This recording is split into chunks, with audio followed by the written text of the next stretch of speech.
Jaya Radha Madhava Punya Vihari.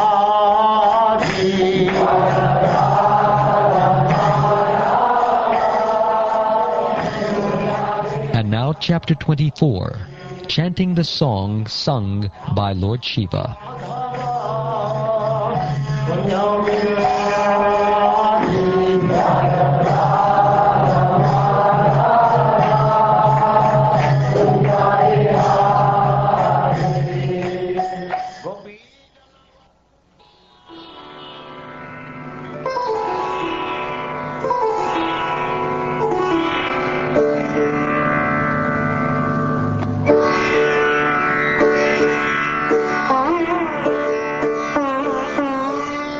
The great sage Maitreya continued, Vijitashva, the eldest son of Maharaj Prithu, who had a reputation like his father's, became emperor and gave his younger brothers different directions of the world to govern, for he was very affectionate toward his brothers.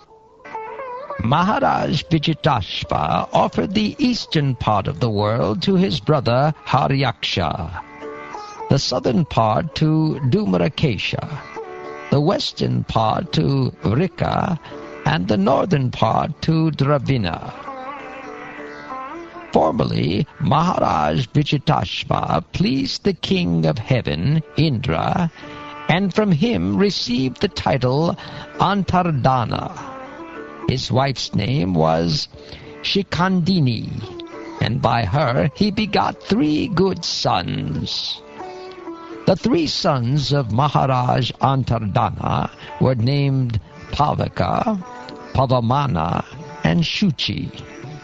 Formerly, these 3 personalities were the demigods of fire, but due to the curse of the great sage Vasishtha, they became the sons of Maharaj Antardana. As such, they were as powerful as the fire gods, and they attained the destination of mystic yogic power, being again situated as the demigods of fire. Maharaj Antardana had another wife named Namaspati, and by her he was happy to beget another son named Havirdana. Since Maharaj Antardana was very liberal, he did not kill Indra while the demigod was stealing his father's horse at the sacrifice. Whenever Antardana, the supreme royal power, had to exact taxes, punish his citizens, or fine them severely, he was not willing to do so. Consequently, he retired from the execution of such duties and engaged himself in the performance of different sacrifices. Although Maharaj Antardana was engaged in performing sacrifices, because he was a self-realized soul, he very intelligently rendered devotional service to the Lord, who eradicates all the fears of his devotees.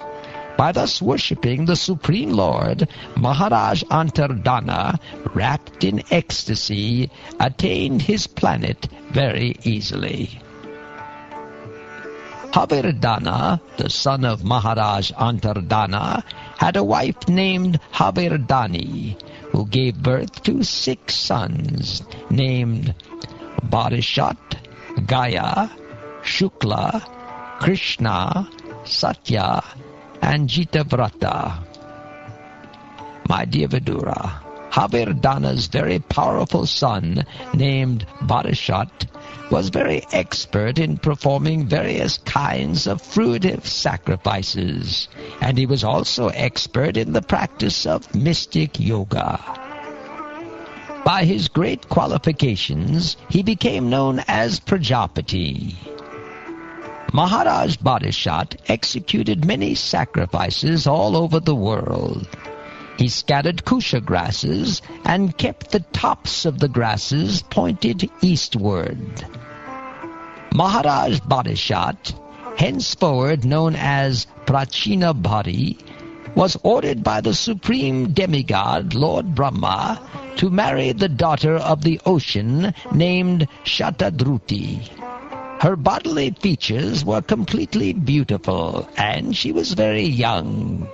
She was decorated with the proper garments, and when she came into the marriage arena and began circumambulating it, the fire god Agni became so attracted to her that he desired her company, exactly as he had formerly desired to enjoy Shuki.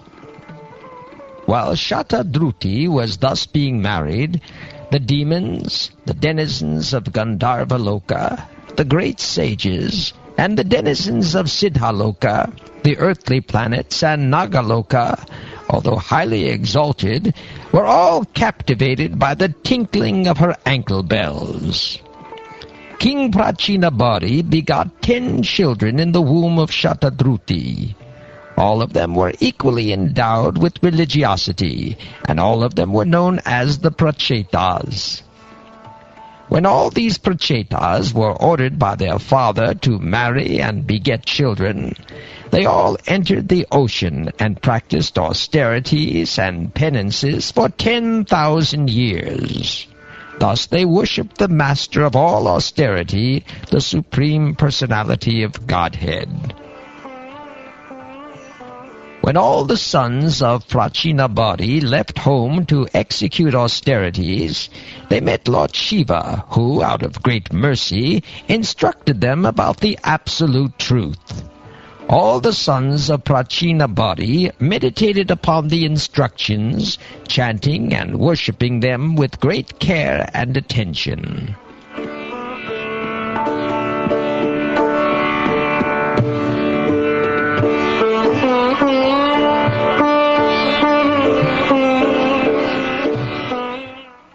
Vidura asked Maitreya, "My dear Brahmin, why did the Prachetas meet Lord Shiva on the way? Please tell me how the meeting happened, how Lord Shiva became very pleased with them, and how he instructed them. Certainly such talks are important, and I wish that you please be merciful upon me and describe them." O best of the Brahmins, it is very difficult for living entities encaged within this material body to have personal contact with Lord Shiva. Even great sages who have no material attachments do not contact him, despite their always being absorbed in meditation to attain his personal contact. Lord Shiva, the most powerful demigod, second only to Lord Vishnu, is self-sufficient. Although he has nothing to aspire for in the material world, for the benefit of those in the material world, he is always busily engaged everywhere, and is accompanied by his dangerous energies like Goddess Kali and Goddess Durga. My dear Vidura, because of their pious nature, all the sons of Prachinabari very seriously accepted the words of their father with heart and soul. And with these words on their heads, they went toward the west to execute their father's order. While traveling, the Prachetas happened to see a great reservoir of water, which seemed almost as big as the ocean.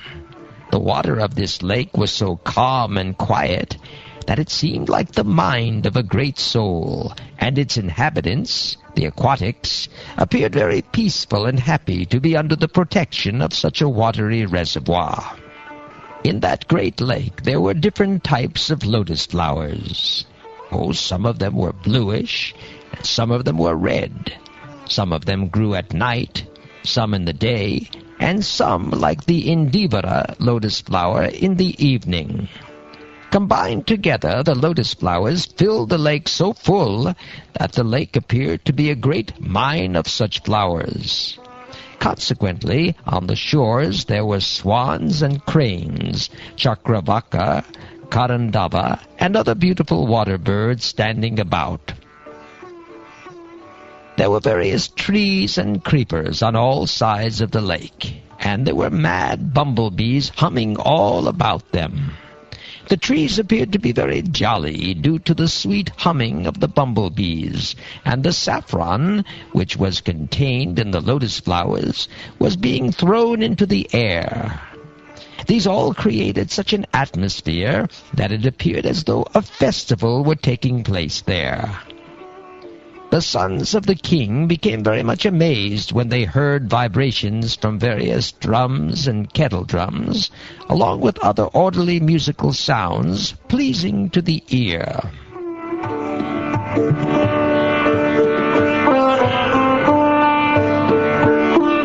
The Prachetas were fortunate to see Lord Shiva, the chief of the demigods, emerging from the water with his associates.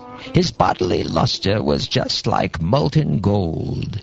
His throat was bluish, and he had 3 eyes, which looked very mercifully upon his devotees. He was accompanied by many musicians who were glorifying him. As soon as the Prachetas saw Lord Shiva, they immediately offered their obeisances in great amazement and fell down at the lotus feet of the Lord.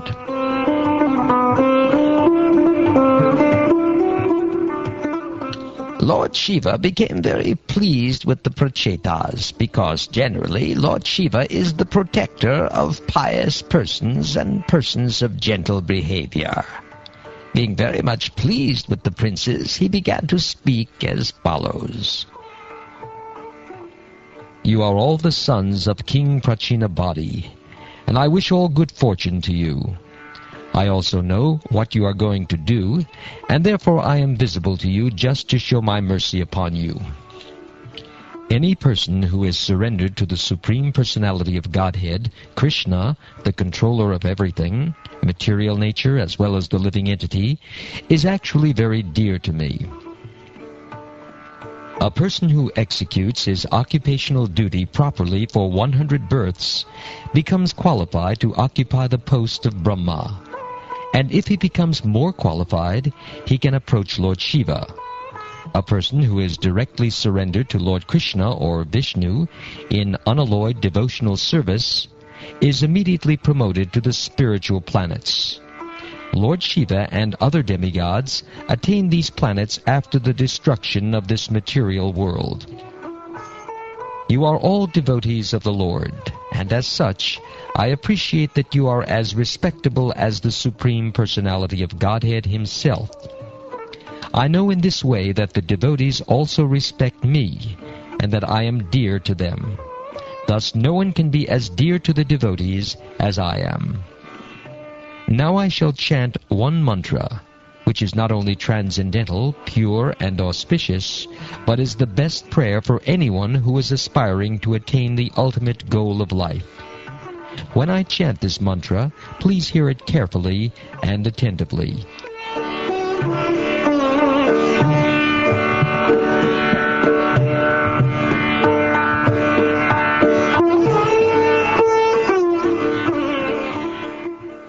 Out of his causeless mercy, the exalted personality, Lord Shiva, a great devotee of Lord Narayan, continued to speak to the king's sons, who were standing with folded hands.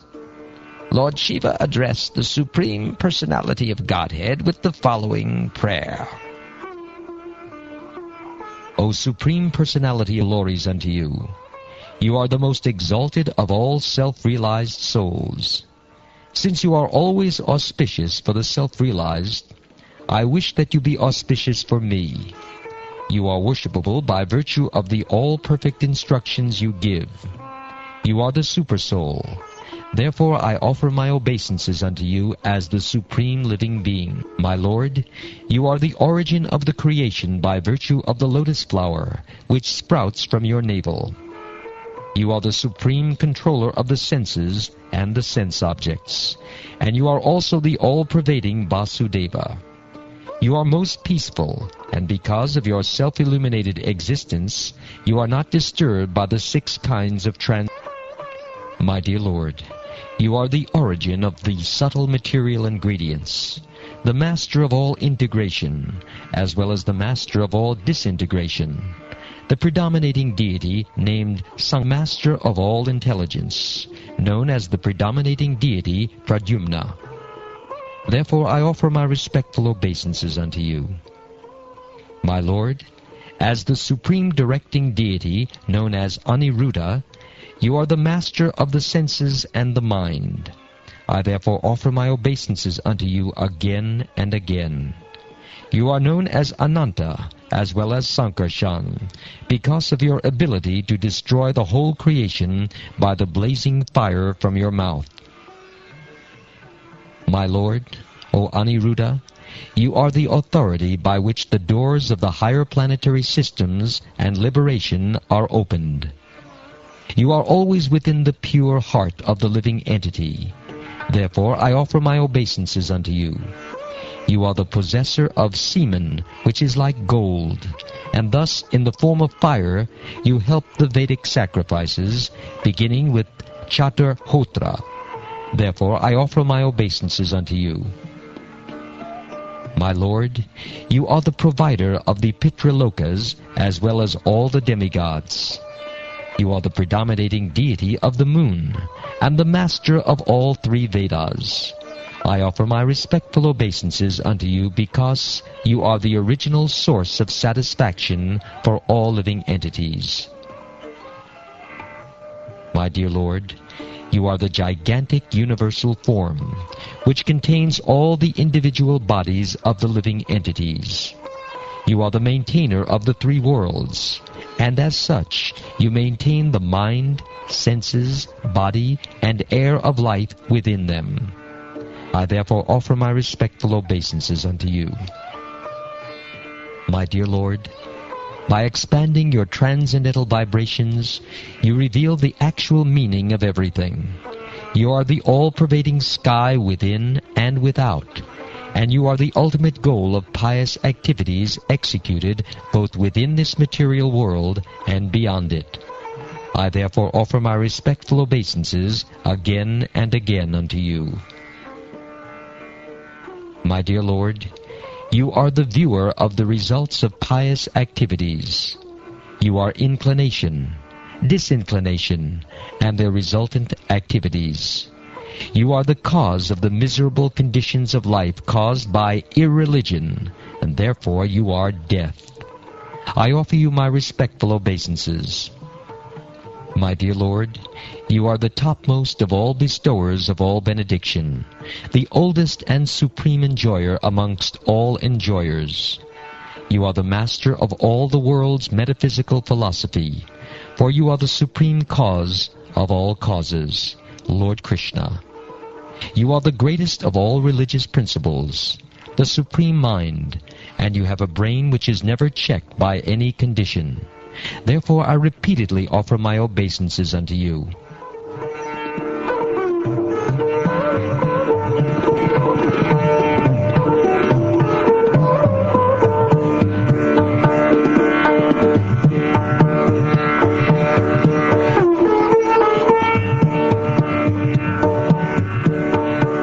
My dear Lord, you are the supreme controller of the worker, sense activities, and the results of sense activities or karma. Therefore you are the controller of the body, mind, and senses. You are also the supreme controller of egotism, known as Rudra. You are the source of knowledge and the activities of the Vedic injunctions. My dear Lord, I wish to see you exactly in the form that your very dear devotees worship. You have many other forms, but I wish to see your form that is especially liked by the devotees. Please be merciful upon me, and show me that form, for only that form worshipped by the devotees can perfectly satisfy all the demands of the senses. The Lord's beauty resembles a dark cloud during the rainy season. As the rainfall glistens, his bodily features also glisten. Indeed, he is the sum total of all beauty. The Lord has 4 arms and an exquisitely beautiful face, with eyes like lotus petals, a beautiful highly raised nose, a mind-attracting smile, a beautiful forehead, and equally beautiful and fully decorated ears. The Lord is super excellently beautiful on account of his open and merciful smile, and his sidelong glance upon his devotees. His black hair is curly, and his garments, waving in the wind, appear like flying saffron pollen from lotus flowers. His glittering earrings, shining helmet, bangles, garland, ankle bells, waist belt, and various other bodily ornaments combine with conch shell, disc, club, and lotus flower to increase the natural beauty of the Kaustubha pearl on his chest. The Lord has shoulders just like a lion's. Upon these shoulders are garlands, necklaces, and epaulets, and all of these are always glittering. Besides these, there is the beauty of the Kaustubha money pearl, and on the dark chest of the Lord there are streaks named Srivatsa, which are signs of the goddess of fortune. The glittering of these streaks excels the beauty of the golden streaks on a gold-testing stone. Indeed, such beauty defeats a gold-testing stone. The Lord's abdomen is beautiful due to the 3 ripples in the flesh. Being so round, his abdomen resembles the leaf of a banyan tree, and when he exhales and inhales, the movement of the ripples appears very, very beautiful. The coils within the navel of the Lord are so deep that it appears that the entire universe sprouted out of it and yet again wishes to go back. The lower part of the Lord's waist is dark, and covered with yellow garments and a belt bedecked with golden embroidery work. His symmetrical lotus feet and the calves, thighs, and joints of his legs are extraordinarily beautiful. Indeed, the Lord's entire body appears to be well built.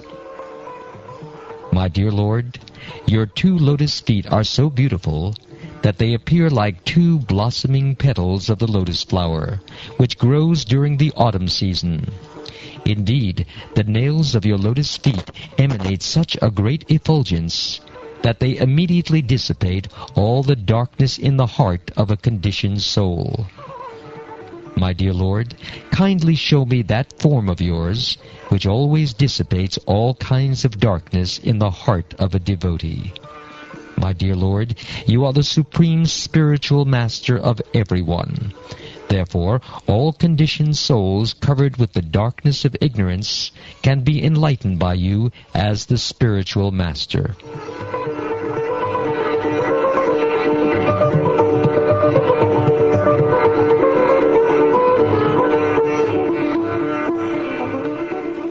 My dear Lord, those who desire to purify their existence must always engage in meditation upon your lotus feet, as described above.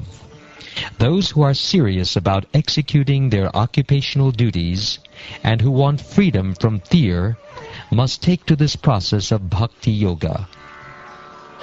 My dear Lord, the king in charge of the heavenly kingdom is also desirous of obtaining the ultimate goal of life, devotional service. Similarly, you are the ultimate destination of those who identify themselves with you, Aham Brahmasmi. However, it is very difficult for them to attain you, whereas a devotee can very easily attain your lordship. My dear Lord, pure devotional service is even difficult for liberated persons to discharge, but devotional service alone can satisfy you. Who will take to other processes of self-realization if he is actually serious about the perfection of life? Simply by expansion of his eyebrows, invincible time personified can immediately vanquish the entire universe.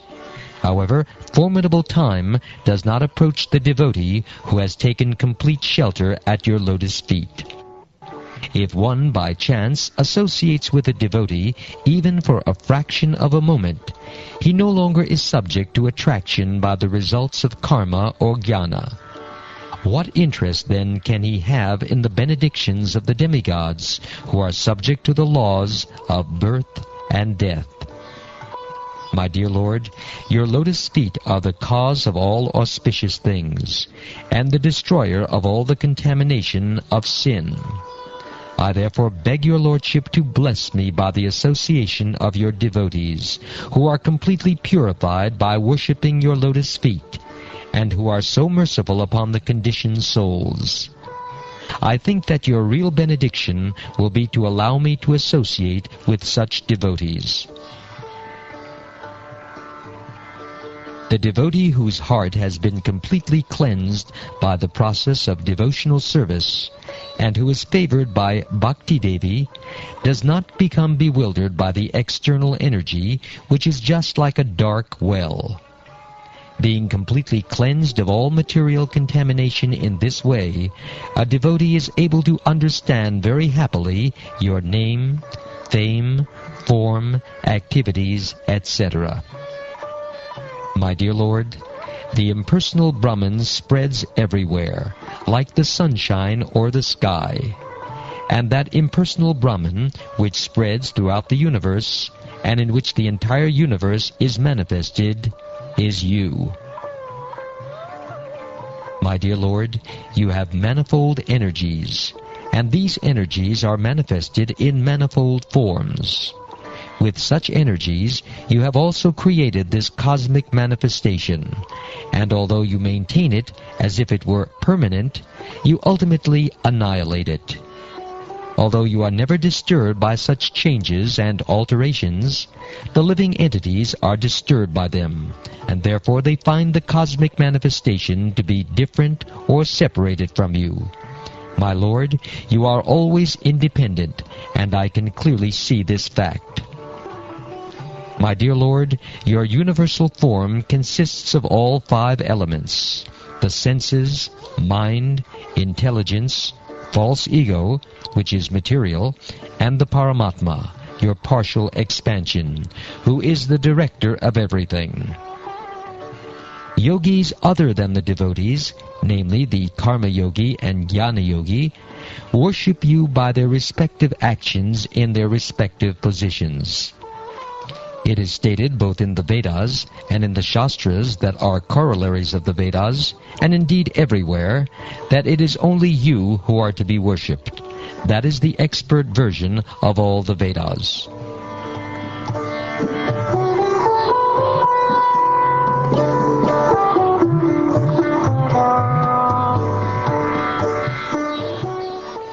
My dear Lord, you are the only Supreme Person, the cause of all causes. Before the creation of this material world, your material energy remains in a dormant condition. When your material energy is agitated, the 3 qualities, namely goodness, passion, and ignorance, act, and as a result, the total material energy, egotism, ether, air, fire, water, earth, and all the various demigods and saintly persons, becomes manifest. Thus the material world is created. My dear Lord, after creating by your own potencies, you enter within the creation in 4 kinds of forms. Being within the hearts of the living entities, you know them and know how they are enjoying their senses. The so-called happiness of this material creation is exactly like the bee's enjoyment of honey after it has been collected in the honeycomb. My dear Lord, your absolute authority cannot be directly experienced, but one can guess by seeing the activities of the world that everything is being destroyed in due course of time. The force of time is very strong, and everything is being destroyed by something else, just as one animal is being eaten by another animal. Time scatters everything, exactly as the wind scatters clouds in the sky. My dear Lord, all living entities within this material world are mad after planning for things, and they are always busy with the desire to do this or that. This is due to uncontrollable greed. The greed for material enjoyment is always existing in the living entity, but your lordship is always alert, and in due course of time you strike him, just as a snake seizes a mouse and very easily swallows him. My dear Lord, any learned person knows that unless he worships you, his entire life is spoiled. Knowing this, how could he give up worshipping your lotus feet? Even our father and spiritual master, Lord Brahma, unhesitatingly worshipped you, and the 14 Manus followed in his footsteps. My dear Lord, all actually learned persons know you as the Supreme Brahman and the Supersoul. Although the entire universe is afraid of Lord Rudra, who ultimately annihilates everything, for the learned devotees, you are the fearless destination of all.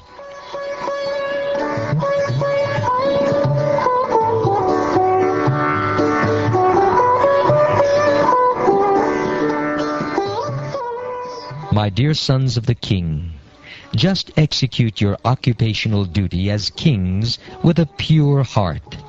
Just chant this prayer, fixing your mind on the lotus feet of the Lord.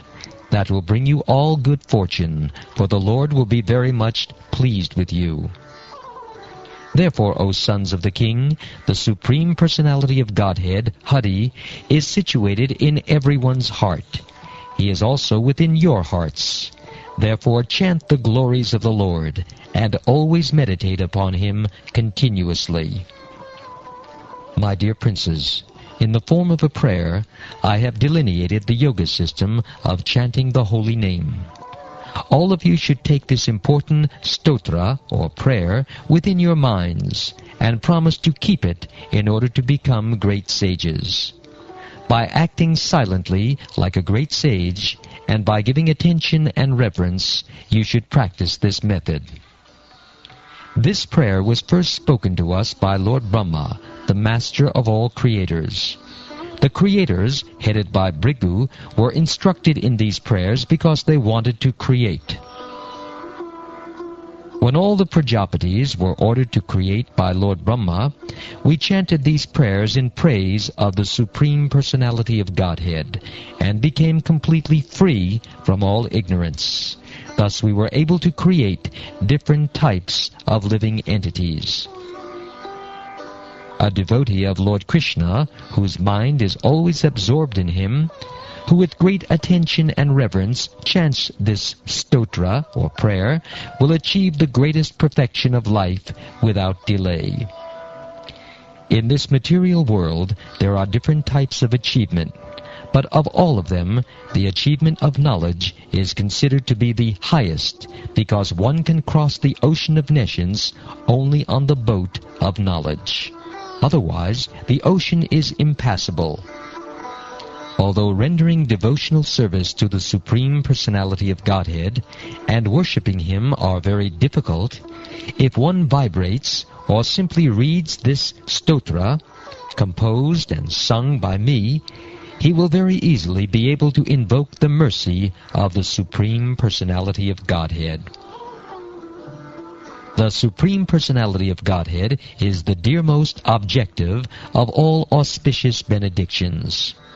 A human being who sings this song, sung by me, can please the Supreme Personality of Godhead. Such a devotee, being fixed in the Lord's devotional service, can acquire whatever he wants from the Lord. A devotee who rises early in the morning, and with folded hands chants these prayers sung by Lord Shiva, and gives facility to others to hear them, certainly becomes free from all bondage to fruitive activities.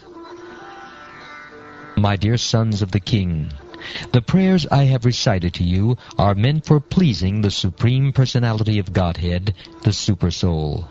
I advise you to recite these prayers, which are as effective as great austerities. In this way, when you are mature, your life will be successful, and you will certainly achieve all your desired objectives without fail.